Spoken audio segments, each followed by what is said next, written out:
Desmond Plummer was leader of the GLC when the 70s started.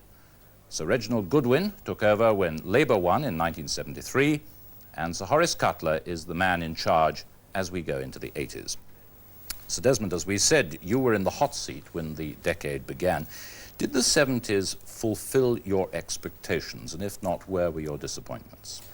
I think the disappointments were ones that, looking back, we probably attempted too much at one time, in that we were full of enthusiasm for doing things and getting them done, which hadn't been done largely due to the war. We come through a very difficult period in the previous 20 years when the idea then was to bulldoze down everything and put up the new housing, when in fact in the 70s people thought the planners were wrong and that what we ought to have done was to retain much more of the old and the familiar, and thus kept people in an environment which they knew and cut down the vandalism and the difficulties with the young which arose from these anonymous skyscraper towers of council flats, which of course were anonymous and very destroying. Sir Reg, did you have any regrets if you had your time over again? Would you have changed things?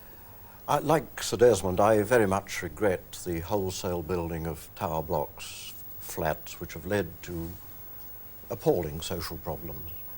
I don't regret in the least the abandonment of what was called the motorway box and Ringway 2.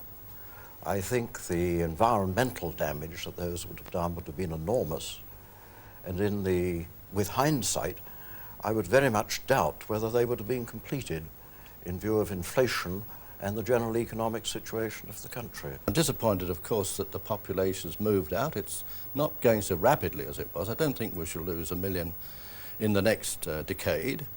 I'm hoping that by virtue of our resources going into the inner city, the derelict docklands, that we shall in fact make it a better place for people to come and live and work and play and visit.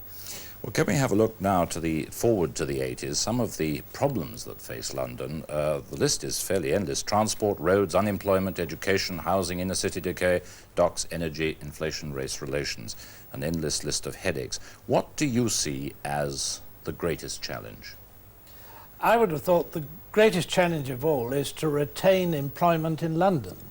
There are a huge number of firms who are leaving London now, I know from personal experience, because they feel that they can get better accommodation elsewhere and better conditions for their staff. Now, during the early 70s, we started the Jubilee line, we built the line to Heathrow, the Victoria line was finished.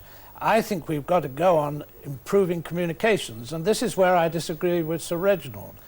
I think that London does need a relief road within its boundaries in order to keep this enormous quantity of traffic which is generated within London and goes on pushing through the shopping centres and all through the residential districts, and to relieve people of this terrible thundering traffic that goes on night and day. Yeah, well, I think that's a fair summary too. I was disappointed that the strategic road pattern was abandoned. I think that will be looked at back in next 20 or 30 years with some regret, even though the cost was enormous. Nevertheless, in order to make the place move, one has to be able to move freely. That's one of the advantages of a road pattern. How do you restore confidence in the inner city areas, the poorer areas like Brixton, like Lambeth, like Tower Hamlets? What hope can you hold out for the people who have to live in those areas? You must create jobs. And how do you do that? You need the capital, which the private sector can give. You need government aid, I think, towards industrial redevelopment.